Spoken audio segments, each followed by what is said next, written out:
Bismillah ar-Rahman ar-Rahim.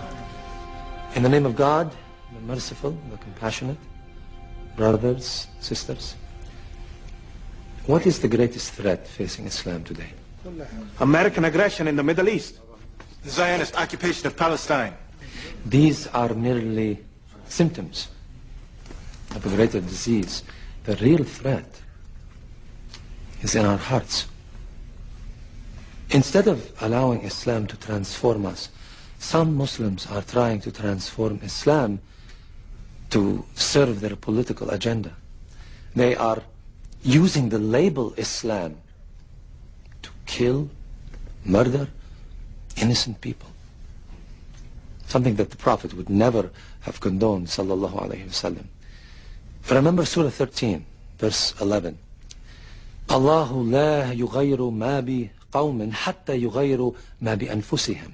God does not change the condition of a people until they change what is in themselves.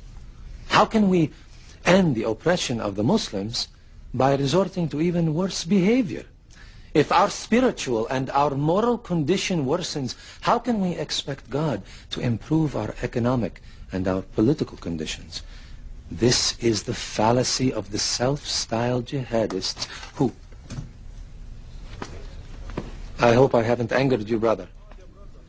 Assalamu alaikum.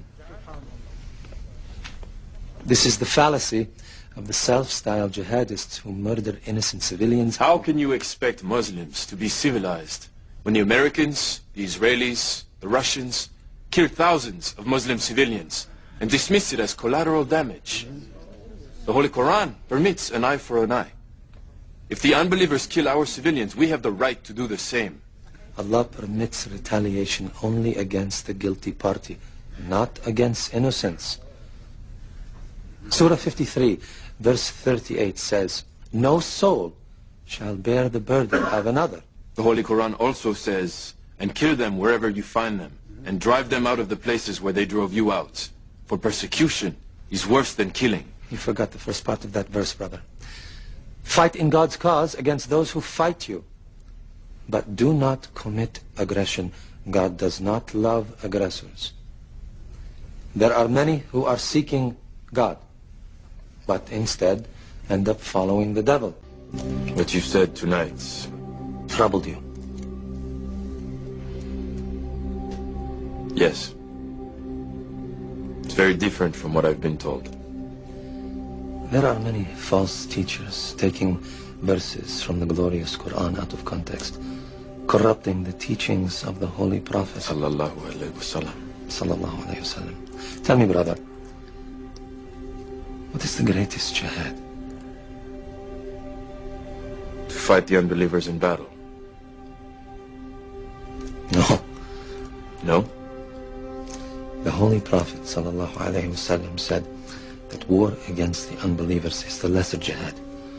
The greatest jihad is to battle your own soul, to fight the evil within yourself.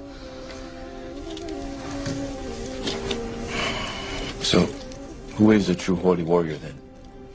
The Prophet's cousin Ali was fighting an unbeliever in battle, and he gained the upper hand. Just as he was about to strike the death blow, the unbeliever spat at him.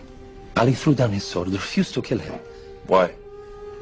Ali said that when the man spat at him, he himself became angry, and he was no longer fighting for Allah, but to avenge his own pride. He knew that if he killed that unbeliever out of anger, rather than out of a desire for justice, he would be a murderer in the eyes of Allah on Judgment Day. That, my brother, is a true holy warrior.